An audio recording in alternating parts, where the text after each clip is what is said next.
Welcome to the Natural Genius podcast. We're here to help you tap into your natural genius. Let's go. You're about to meet Sarah, who has been recommended by Olena, who was on an earlier podcast episode. Sarah is a breathwork facilitator, and as a dear friend to Olena, I'm really looking forward to meeting her. Enjoy. Sarah, welcome to the Natural Genius podcast. Hey Sam, super excited to be here. Thanks for having me on. It's kind of fun to hear your Australian accent because for some reason, being friends with Olena, maybe I just assumed that you might have been from another land. So when you came on a moment ago, I'm like, oh, Aussie. Yeah, South Australian, born and bred, for sure. And you were saying that you grew up on farms or a farm? Yeah, for the first 15 years of my life, I grew up in South Australia, remotely on a farm on the coast. So I wasn't like in the middle of nowhere, as most of Australia is, really. It's so big. But I grew up on a small farm. In Australian standards, it's probably like a hobby farm size, but to someone in Germany, for example, they would see it as quite a large farm. But we had, we grew grains and cereals and farmed sheep. So, yeah, my roots are deeply rooted in the earth through that way. Wow. How do you think that changes how you approach life, or do you notice the difference between you and other people in terms of their upbringing? I mean, yeah, definitely growing up on a farm. That's such a leading question, wasn't it? Such a huge question. I definitely feel that growing up on a farm created a very solid and deep and embodied connection to the earth for me in many ways, and, to the earth in many ways, but to the environment as well, if we're thinking more kind of like scientifically, et cetera, et cetera. And it really led me to where I am today in many ways as well. And I think I owe my research science years to growing up on a farm. I owe my my travels all around the world to growing up on a farm, growing up in a family sort of circle of mostly sons as the kids. And so I was often off doing my own thing down in the scrub on the block. So I learned a lot of sort of being happy in my own skin, doing my own thing, super independent. And then I mentioned the first 15 years I grew up on a farm, and that's because when I was 15, I went to boarding school in the city, which was 3 hours away. And so that as well really formulated and integrated this sense of independence and I guess strength, and which then really has created this travel bug, and always, being in different countries, and also being comfortable with experimenting as well. And I mean, I'm a 3/6 generator, so my life until kind of now and for the next few years has been all about experimentation, naturally, but it's built into my human design. Yeah. Whoa, that was a lot in a short space of time. I'm thrilled. Tell me, I loved your words around I owe ... to the farm. So there was science in there, there was travel in there. Tell me more. Growing up with such a love for the planet, the environment, nature, I naturally, I knew, well, actually, no, that's a lie. At one point, I thought I wanted to be a doctor because I watched too much Grey's Anatomy, even went as far as doing the UMAT. But of course, epically failed that. But I didn't care because actually I really didn't want to be a doctor, funnily enough. What I really wanted to do was work with animals and work in the environment. And so I went straight into doing a animal behaviour science degree, and then I sort of combined that with a human psychology degree, and went on to do my honours in animal behaviour, which essentially at that stage the degree was more of a biodiversity and ecology degree. It was in its sort of early years of being built, I guess. We were sort of the guinea pigs. And yeah, I was totally into research science, which I never thought I would be. And I fell into, you know, working with bees in Fiji, researching the native bees. And I can see the link to bees, but how does Fiji come into that? It was purely the supervisor that I wanted to work with. He was based in doing a lot of work with the bees in Fiji. Funnily enough, it's very, very niche. But yeah, and it took me, my love was primates, so monkeys and apes, and that was really ultimately the animal, or what I wanted to work with. And I did that for a little while. I went and researched capuchins in Paraguay. I worked with orangutans in Borneo. I did work with various primates in Central America, and I loved it. But I was sort of set to go into a PhD, but ultimately during that time I had also fallen into tourism, nature tourism, and realized that I actually really loved the education side of science and facilitating experiences for people to connect with the environment, because and we know this through research and science, that when people can experience an environment, literally, like actually be there, when they feel an emotion and when they have the kind of information of, you know, why it's important, how to protect this sort of environment, all of those things together cultivate a sense of stewardship in someone. And so through tourism, I could really, hopefully, kind of make more of an impact rather than sitting in a lab writing out research papers and only being in the field for like 3 weeks of the year. So I decided not to go down the PhD route and to really stick with tourism. And it was originally going to be just a summer of fun away from the lab and the computer, but I am here like 8 or 9 years later, still in tourism, and in the meantime have really solidified my yoga and breathwork practice into teaching as well, and now running my own breathwork business. I love that, Sarah. You explained that so well. What a ride. Tell me about being an expedition leader. What do you love about it? What is the privilege around that?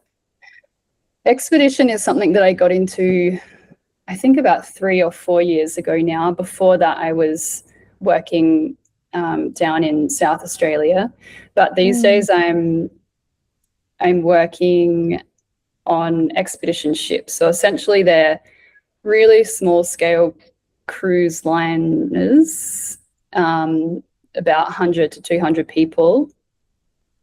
So still a big boat, not like a small liveaboard. And essentially we take people, it's a preset itinerary, you know, a big company in France does all of that stuff.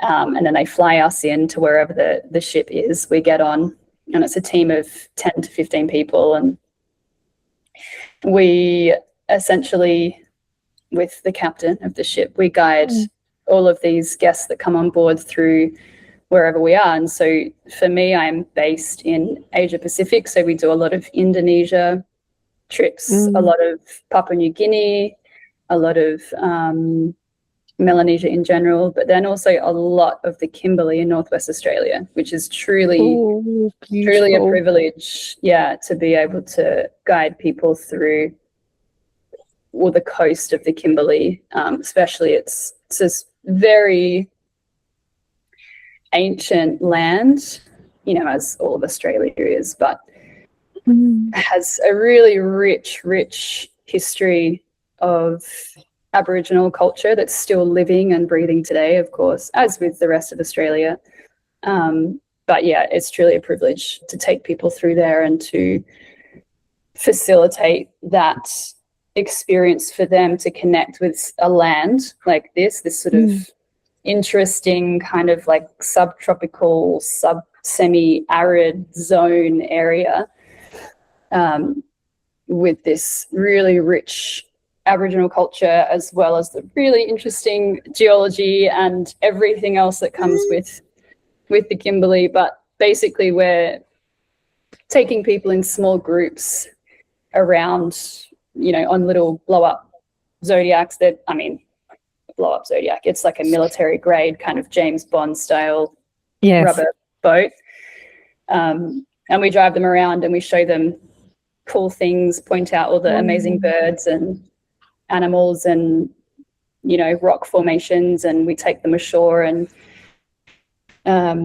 with Indigenous folks, we head up to sometimes rock art caves, and yeah, it's truly amazing. And the teams that I get to work in are so much fun and so full of knowledge. And, you know, I've been lucky enough to also co-lead a few of those teams as well. And leadership is really one of my life values, one of my core values that I try to live by. And breath, interestingly, comes so strongly into leadership. And I think the two have really, you know, helped me with a lot of things, learning through leadership, but also learning through breath.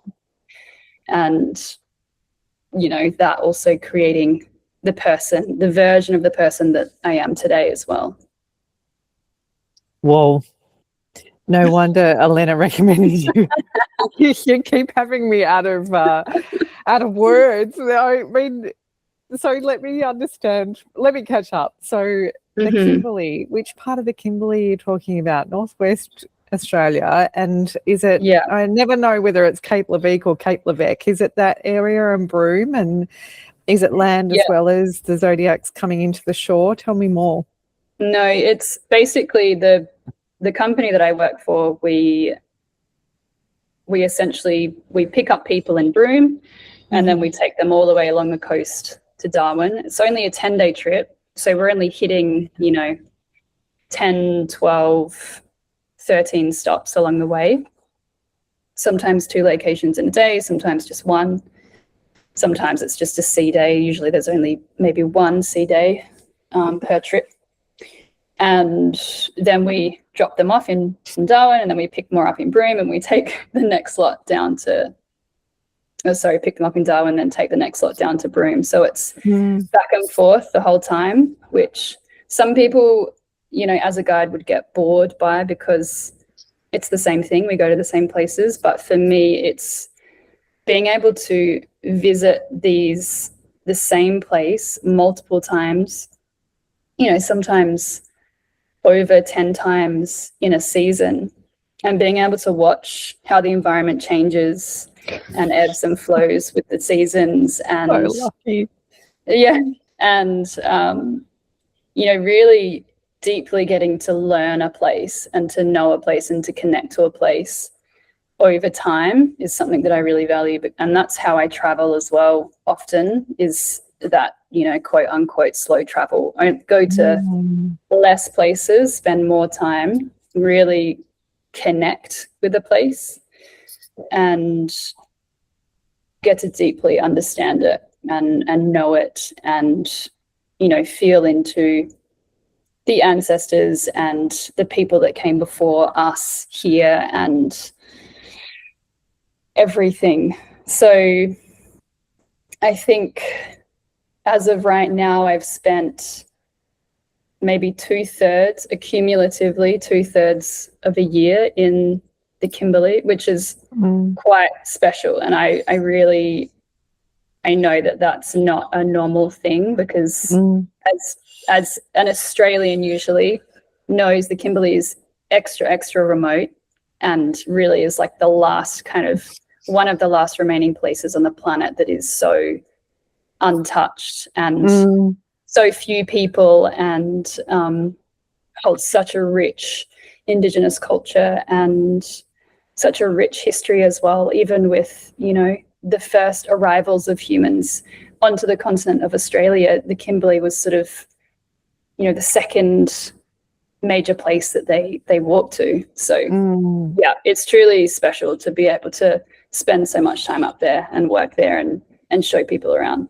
One of the questions I had as you were describing the Kimberley when you first started talking about it was, how do you keep up to date with the knowledge and learning of the place? And you've just answered that. When I was lucky enough to be up there, afterwards I would talk to people on my travels within Australia and overseas, and I would encourage people to go to the northwest of Australia because often the tourism in Australia can be East Coast. And the colours and the sense of energy and the difference in the area, the Kimberleys and beyond in the northwest is just, it's something to be experienced. I love hearing that you're one of the very rare people that has spent so much time there. Tell me about the breath work. How did you get into it and your yoga practice? I'd love to hear more. You know, I fell into yoga, as probably many have, through a dark night of the soul. I was 21, I think, at the time, and I had started struggling with social anxiety, and it got to a point where I, you know, had one of those dark nights of the soul, and I was like, nah, I'm going to get help. And I started seeing a psychologist and, you know, did all the things, and she was like, you know, I really recommend you try yoga. And I was like, you know what, I've been thinking about that. So I dragged my dad to my first yoga class. Thanks, Dad. Yeah. And he hated it and I loved it. It was, you know, I grew up in school team sports, and I don't know, it was never really something that I overly loved, the sort of overexertion of sport. And then yoga for me just felt so natural, and I was naturally flexible, and so it was easy for me. And I was like, yay, it's something that I'm naturally good at. And so I fell in love with it that way. And then, of course, as usually happens with people, the whole sort of spiritual, you know, learning and unfolding and deepening. And it was when I was in Paraguay, which is central kind of South America, if anyone's unsure. I met a lady called Olena Marino. We still sort of keep in touch every now and then. She's American or Californian, I should probably say. They prefer to be called Californian. And she gave me this little book, it was like a little kind of introduction to Buddhism, and it was a tiny little pocket-sized book. And that was really where I kind of started a deeper sense of self-inquiry and learning, and starting to kind of believe in energy and all of that. And yeah, so I practiced yoga for about 6 years, and I was leading a research expedition in the northwest of Madagascar once upon a time, and all of the scientists and students would see me doing yoga every day, and they were like, Sarah, please, can you give us a yoga class? And I was like, well, I'm not a teacher, but sure, we'll just do it. And hilariously, halfway through the yoga class, a lemur fell out of a tree onto the ground right next to me and jumped onto my leg for safety. And attached itself to me for about 5 minutes because it was so scared of what had just happened. Luckily, I had spent a lot of time working closely with primates before this, so I was okay with the fact that a lemur was attached to my leg. And I was so close that I could see the the insects running through its fur on its head. It was wow. quite interesting. Eventually it kind of calmed down, and I sort of waddled over to a tree and let it make its own way back up into the trees. But after that, I was like, I like this yoga thing. I like teaching. No, it wasn't the lemur that made me fall in love with teaching. It was the class itself.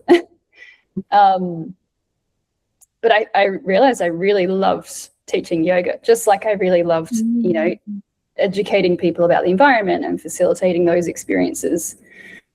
And so eventually, after a few years, I did a teacher training and became a yoga teacher, and then finally found a pranayama teacher, which is the yogic breathwork.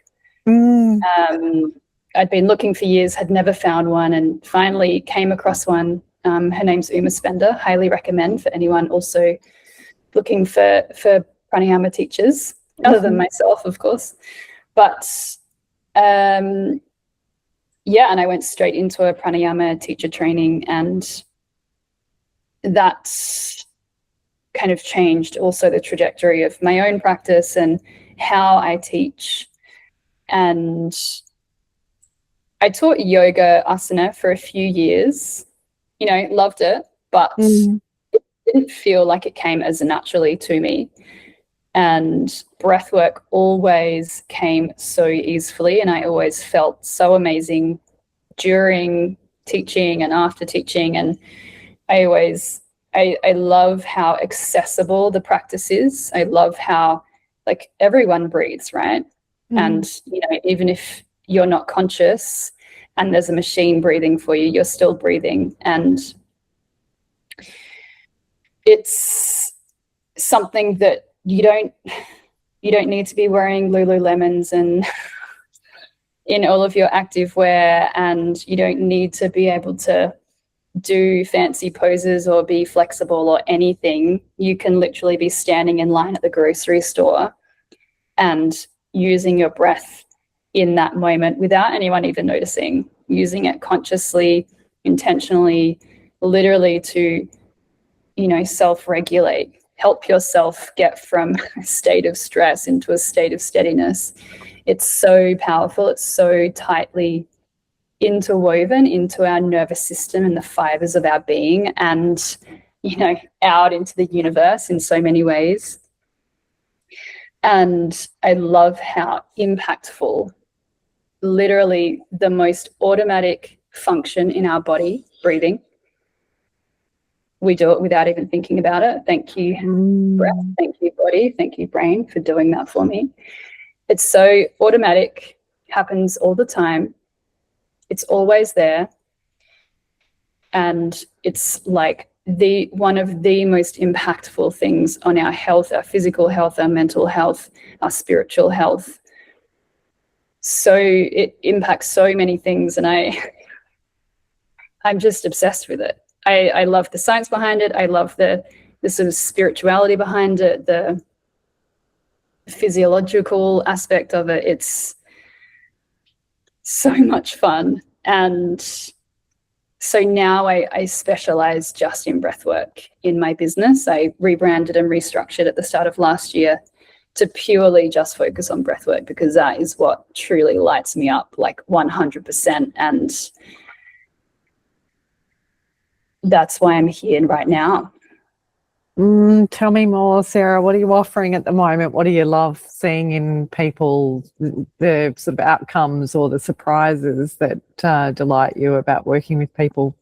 I think I love working live with people, whether it's online, whether it's in person, actually breathing in real time with someone and being able to really see the sort of process happening, you know, in them and with them in the moment. And then afterwards, the conversations that we have, whether it's in a group, whether it's a private one-on-one, the conversations are always so amazing. And excuse me, the transformation that people feel from just a simple breath practice. And if it's the first time they're sort of consciously breathing with, you know, through guidance, it can be like life-changing for them. So I really love, and most practitioners will agree with me here, is that sort of in-person facilitation is where I really get the most kind of fulfillment from, because you do get that sort of instant, direct feedback of, you know, the actual change happening in people. And I do, on my website, I have a few different sort of breathwork bundles and programs that people can buy and use anytime, anywhere. It's self-led, which I love the accessibility of this, because let's be honest, everyone is so busy these days. Our schedules are so full. So having these available, I love. But often, you know, the feedback that you're getting is like weeks later or even months later. And it's sometimes, you know, through a conversation that you randomly have in the messages in Instagram, and they go, oh, actually, yeah, I wanted to let you know that, yeah, you've like changed my life. So thanks. It's like, okay, this is amazing. Please tell me more, like expand, elaborate. You've changed my life. How fun. Yeah. So, and I think, you know, I work with a lot of really, you know, embodied and self-aware and intelligent and authentic women. And, you know, they live their lives in this way, or they, you know, are trying to, but the lives that we're living in, the kind of the world that we're living in is so full and intense and full of notifications, full of, you know, news alerts that are horrific.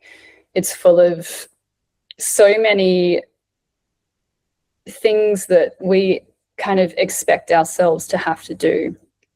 And so it's really not surprising that these women, even though they're so intelligent, they're self-aware, they're, you know, emotionally intelligent, they're all of these things, they still struggle. Like, we still struggle to stay regulated. We still struggle not to be triggered at even the slightest thing. We still struggle to not, you know, be reactive as like a base level of, you know, experience waking up first thing in the morning. And it's so okay and so like normal to be overwhelmed daily. Like, so many people are experiencing this, and this is what I'm seeing, you know, in my clients and people that are working through my self-guided programs and bundles. But of course, with these full lives, you know, we can't be expected to move mountains just to get that self-care and to get that nervous system regulation in, to actually, you know, be able to deactivate a stress response that's maybe been going on for days, weeks, sometimes even years for some people, unfortunately. And so I think it's really, I really love showing people that you don't need to move mountains to do this. Like, literally a lot of the, well, all of the practices that I currently have up on my website are less than 13 minutes. And I'm yet to hear from someone that it hasn't worked, that 5 minutes wasn't enough, you know? So there is proof, you know, the smallest of practice, the smallest of conscious awareness towards the breath is like, it works. And, you know, there are cases where the breath can be stressful and uncomfortable and triggering for some people, and I'm totally aware of that. And I've done a few trauma-informed trainings with various folks, you know, with yoga facilitation and breathwork facilitation, and this has really informed my teaching a lot.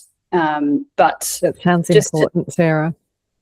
Yeah, but just, you know, to let your listeners know as well, if they're listening to this and they do feel like the breath doesn't work for them. They do feel like it makes them more stressed than they think they should be. It's okay. And it is also quite common, very common actually.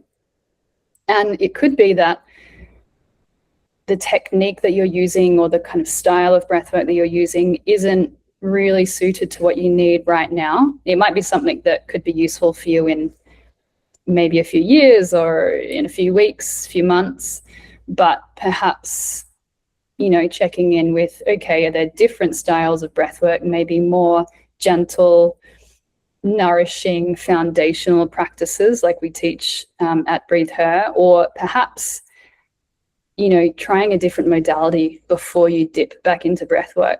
There are so many people that, you know, deal with their stress and self-regulate using other techniques, and the breathwork doesn't have to be your kind of medicine or your golden egg. So yeah, just to note that and know that if that is you. Wow, Sarah, you've covered so much and so much about the breath. What about your own practice? How has your own practice changed through the yoga and into breath work, and then what you might do each day or each week or each month around your own practices? My practice before I became a teacher is completely different to now how I teach. And I think for any kind of yoga or breathwork teacher, it's probably the same. Essentially, well, I was one day doing a yoga class, and it was a sort of high intensity yoga class, and we were in downward facing dog for quite a while, too long. And I'd been practicing for 6 years at this point, and up until I became a yoga teacher the next year, no one had actually ever taught me how to do downward facing dog properly. And which is kind of wild, because it's literally, you do it probably 20 times in a yoga class. And so, you know, I was in this class, and it was like 1 minute into holding downward facing dog, and it was probably the 10th time that we'd done it already. And I felt my shoulder, it had this like pinchy kind of sensation, like there was a little bit of pain. And I was like, that doesn't feel right, but okay. Essentially, I injured my shoulder, and this injury then went along to stay with me for the next probably three years. And no one, it took me a while for someone, I went and saw various therapists, and it took a long time for someone to really actually give me the correct advice and, you know, the correct treatment for the correct thing. So eventually, you know, I worked through it, but from this injury that completely changed my practice in a way that I couldn't do downward facing dog. I couldn't do the classic chaturangas. I couldn't, you know, the yoga push-ups. I couldn't do a lot of the arm, you know, balance or sort of upper body related practices. And so I had to adapt.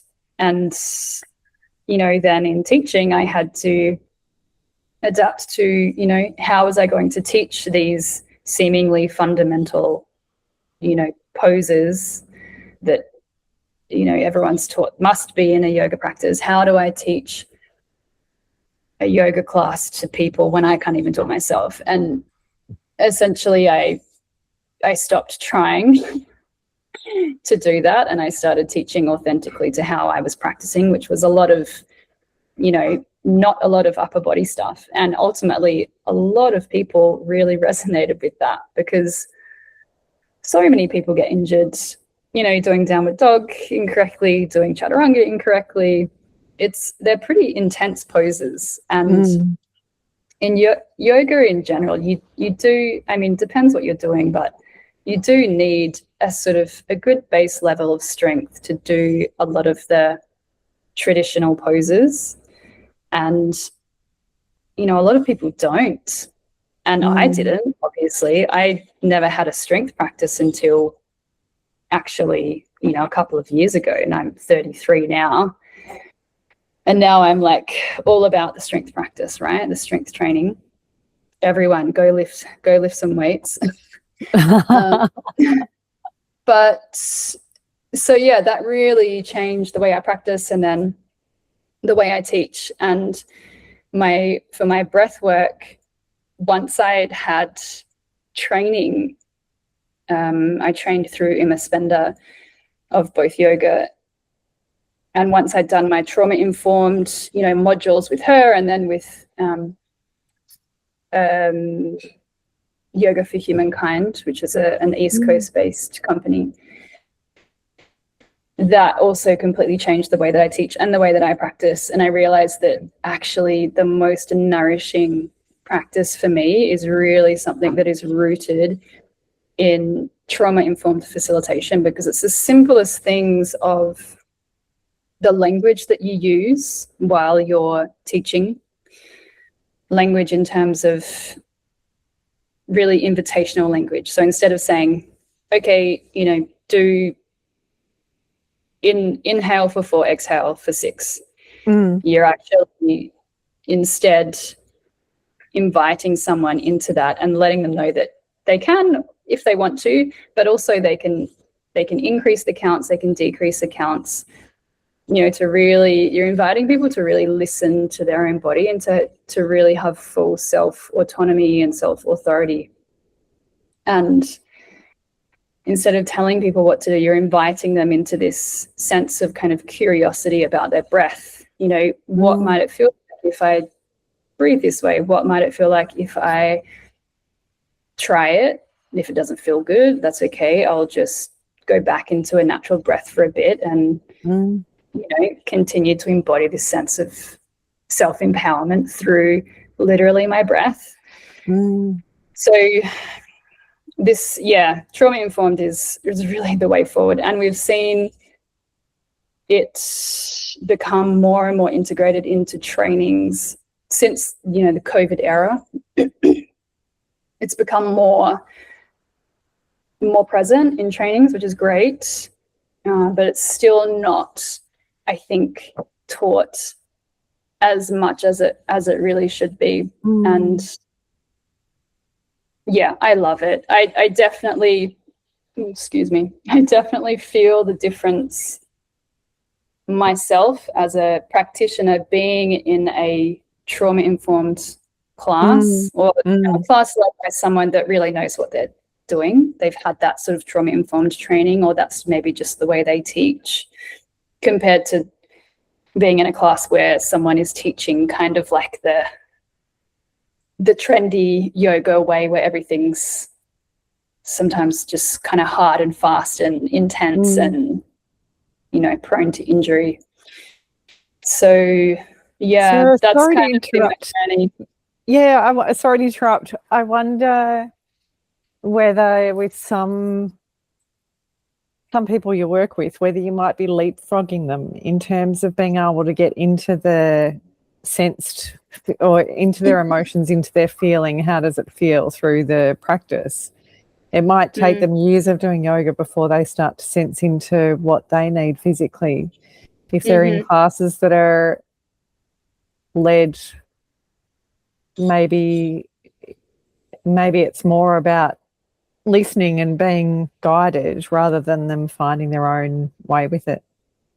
Yeah, absolutely. And I have these conversations with women all the time about, you know, they've gone to a breathwork class or event where it's been this really intense experience, big experience, quite activating and quite triggering, and it's just completely scared them away from the modality altogether. And you know, has scared them away from any form of kind of internal interoceptive desire. They don't want to feel what's going on the inside because it's too much. It's, you know, there are people out there that focusing on the inside is way too much, and you know, avoiding yoga and all those sorts of modalities is just the easiest way to kind of get through. And so, of course, you know, when people are maybe trying to force themselves to go to these classes where they still feel so dysregulated afterwards, you know, it's really not going to work. And so people coming to Breathe Her or to any of my retreats that I've done in the past, or, you know, doing one-on-ones or running through the online products that I have, it's like an exhale for them, you know, finding something that actually really allows them to fully kind of let go and relax and receive the breath, properly receive the breath. You know, it's really hard for some people to actually get a full inhale because of many reasons, but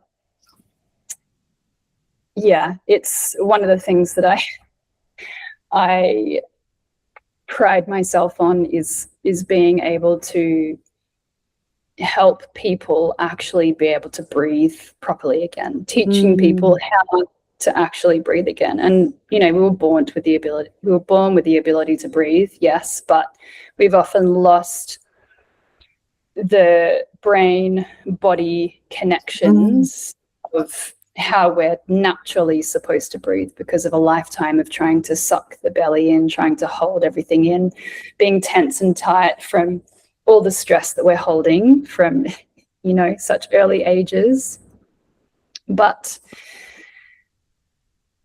yeah, the way that we facilitate in Breathe Her is really just such a great exhale for so many people, and I'm really proud of that. And it's something that I really love, and I'm so excited to have this new curated program coming out. And by the time that this podcast is live, it will be the program will be live. But essentially, it's a 5-week slow release program where I release a short, effective practice once per fortnight, and folks will work with that practice daily for, I mean, we suggest about 5 days a week. It doesn't have to be every single day because I know lives are busy. But working with this small, consistent, committed actions over time really compounds in value. And so these practices are really going to help people to transition from that overwhelmed, that, you know, mental load that a lot of women carry, the triggered, the reactive feeling, really into a sense of steadiness, a sense of ease, embodiment, and a lot more focus, which is what a lot of us are really seeking right now. So I'm super, super excited to get this out really, really soon. So Sarah, you mentioned being a generator as part of your, or a 3-6 generator in the human design technology, or whatever we call it. How does being a generator show up in your life? What do you get a lot done? Do you do as a solopreneur, I assume, as well as an expedition leader, as well as a coach and a family member? Tell me more about being a generator. It's interesting because actually since I remember, I've always been someone that lives very intentionally, and I live my life by what lights me up. You know, I'm privileged to be able to live a life where I can follow those nudges and just kind of go along with what does light me up. And I've intentionally, you know, curated and engineered my life to be that way. But I just follow where my passions lie, and I follow my guts. For the first, you know, early years of my life, I don't think I knew that I was following my gut, but I always was. And, you know, that became really useful during travel because I was always traveling alone. So female solo traveler can be tricky sometimes in places like Africa and South America and wherever have you. But so as a generator, I'm built to respond to life. And so I've been doing that since forever. And I do, in the past, I have struggled with, I do get a lot of ideas and I used to want to act on them all the time. And I would act on a lot of them quite a lot, which wasn't sustainable or helpful at all. But over the past couple of years, I've really learnt through various mentors and, you know, listening to podcasts and doing further self-inquiry that actually I don't need to act on everything. I get a lot of great ideas, amazing, but small, consistent, committed action to, you know, 1-2 things is really where the most impact happens. And I'm loving bringing that into my work in terms of the breathwork tools and practices that I'm making live in the world. I really am living my true like 3-6 generator era, and I have been for a long time before I even knew what human design was, that it was even a real thing. I should fess up, I'm a 2-4 generator, so it's good fun to meet another generator. Human design, it's been great to help me with the perspective of responding, and it's also been great to talk about energy and how to best use my energy and get things done. How did you meet our beautiful friend Olena? Freediving, of course. Yeah, so both of us are living in Ahmed at the moment, and I started freediving 18 months ago, and it was another one of those things that just came really easily to me, really effortless. I was really good at it right away, and 100% that has everything to do with my 12 plus years of yoga and breath work and mindfulness. So I, you know, fell in love with it initially because of that, but I've stayed really because it's this deeper embodiment of everything that I've learned, that I teach, that I know, this really deep embodiment of the breath. And of course, when you're freediving, when you're under the water, you're not actually breathing, of course, you're holding your breath, but that is still a part of the breath work practice, right? And so that's why I've stayed, but also a huge part of why I've stayed in freediving and why I come back here to Ahmed time and time again is because of the community. You know, freediving is a really internal practice. It's you that's doing it. It's not, I mean, it is a team effort because you always have a safety diver with you, but it's an internal practice where you're really working with your own stuff, but in a community. You've got people with you all the time. You're diving with friends, and, you know, after the session you get out and you'll have lunch together, and it's the best. I love how these conversations freestyle and go into all different background stories and go places that we might not have expected when we first got on the call together. Sarah, thanks for your time. Absolutely. You're welcome. It's been an absolute pleasure. Thanks for having me on, Sam. Thanks for listening to the Natural Genius podcast. Please share this with anyone who came to mind and visit us at naturalgenius.com.au. Thanks so much.